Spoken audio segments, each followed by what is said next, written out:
साथियों, मैं आज देशवासियों से क्षमा मांगते हुए सच्चे मन से और पवित्र हृदय से कहना चाहता हूं कि शायद हमारी तपस्या में ही कोई कमी रही होगी, जिसके कारण दिए के प्रकाश जैसा सत्य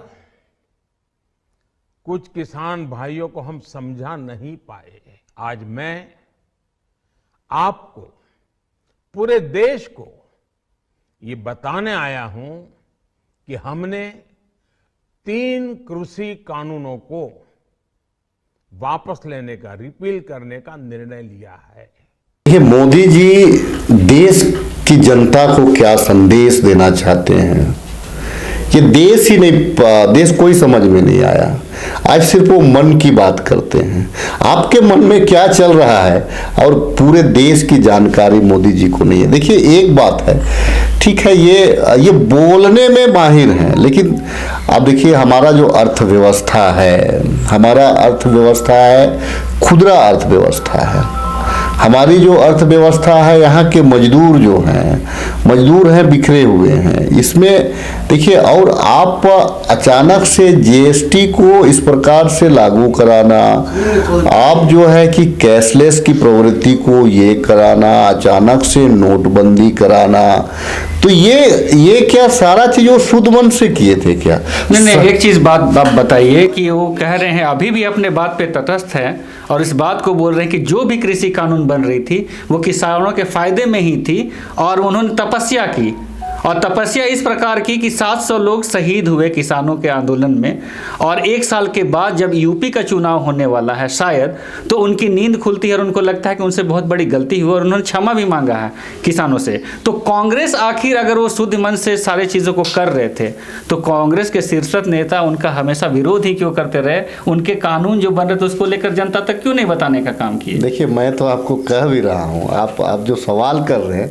मैं जवाब भी उसी बात को मैं देना चाह रहा था कि देखिए, मोदी जी तो हर काम को शुद्ध मन से करने का, प्रधानमंत्री हैं, देश के शीर्ष पद पे बैठे हुए, जहाँ पे कानून का निर्माण होता है, जहाँ से देश की अर्थव्यवस्था संचालित होती है, आपके मुख का एक एक वाक्य का मायने है। और आप इस प्रकार से, आप कोई छोटा चुनाव के पदाधिकारी हैं क्या? छोटा पंचायत के आप पदाधिकारी हैं क्या?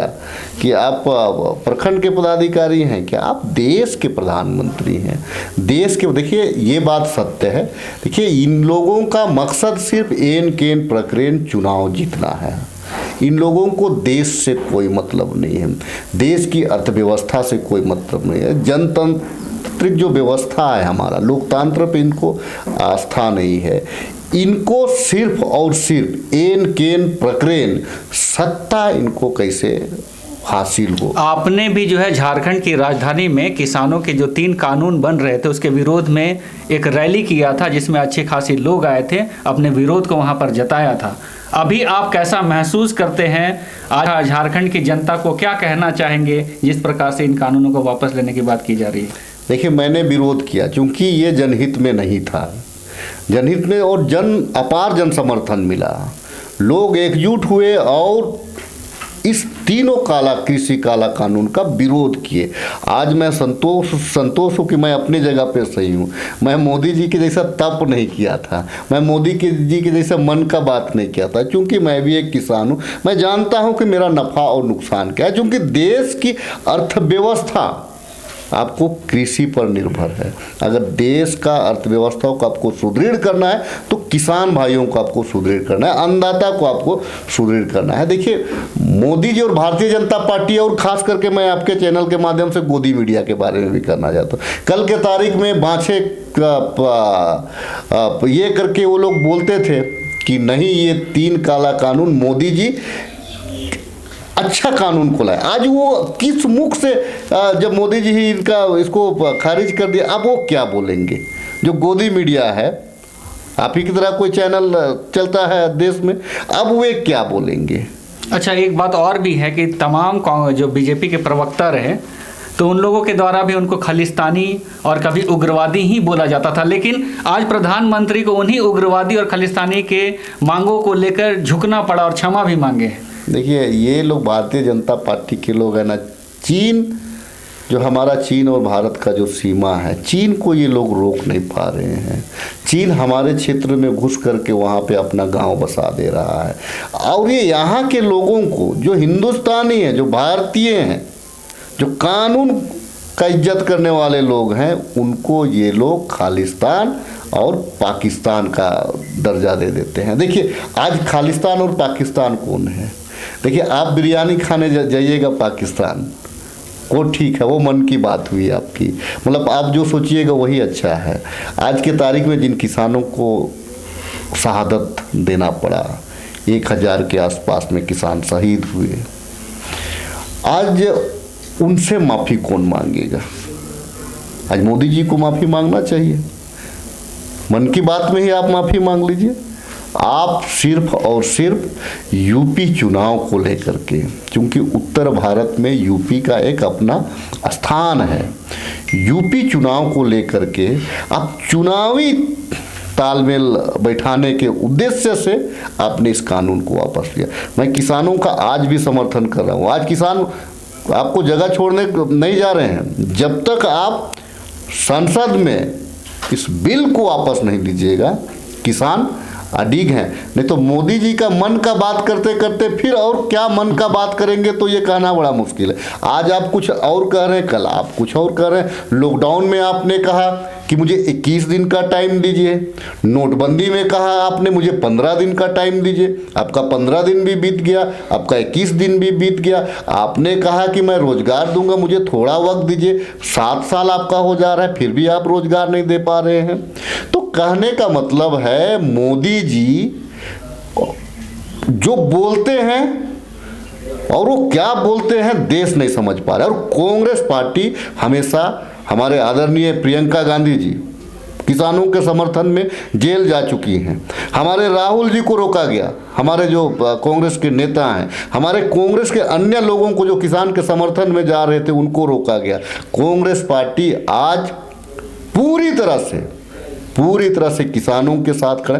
कांग्रेस पार्टी समझती है देश को आज़ादी दिलाने से लेकर के यहाँ की अर्थव्यवस्था को संभालने का उनके पास एक अपना तजुर्बा है, तो एक दर्द है। लेकिन भारतीय जनता पार्टी में ये चीज़ नहीं है। ये लोग सिर्फ मन की बात करेंगे, कभी पूरा झाड़ू लगाएंगे, कभी कुछ करेंगे, सिर्फ और सिर्फ इनका यही काम हो गया है।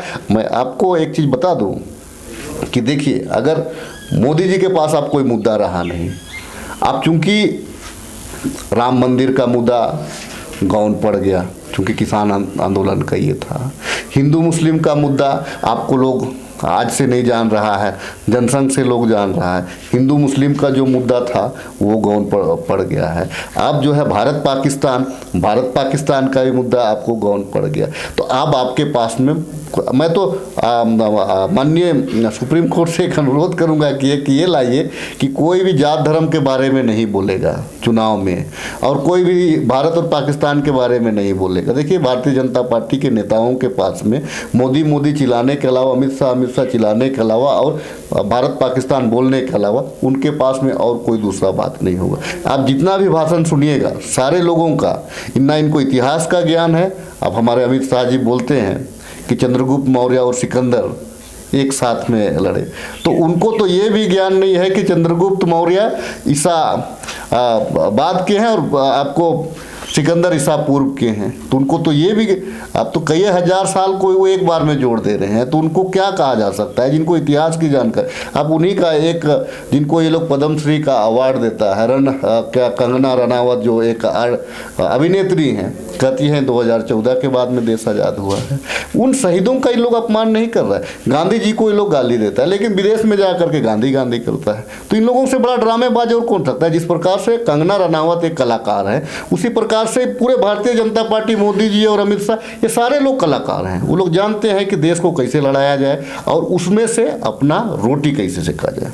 चलिए, तो आप देख रहे थे कि हमारे साथ उपस्थित थे कांग्रेस के विधायक खिजरी से माननीय राजेश कच्छप जी, इन्होंने बेबाकी से अपने बात को रखा है। और हम ये चीज़ आपसे कहना चाहेंगे कि आज जो किसान आंदोलन साल भर से चल रहा था, उसमें 700 से ज़्यादा किसान शहीद हुए, तब जाकर सरकार जो है उनकी बात को सुनी।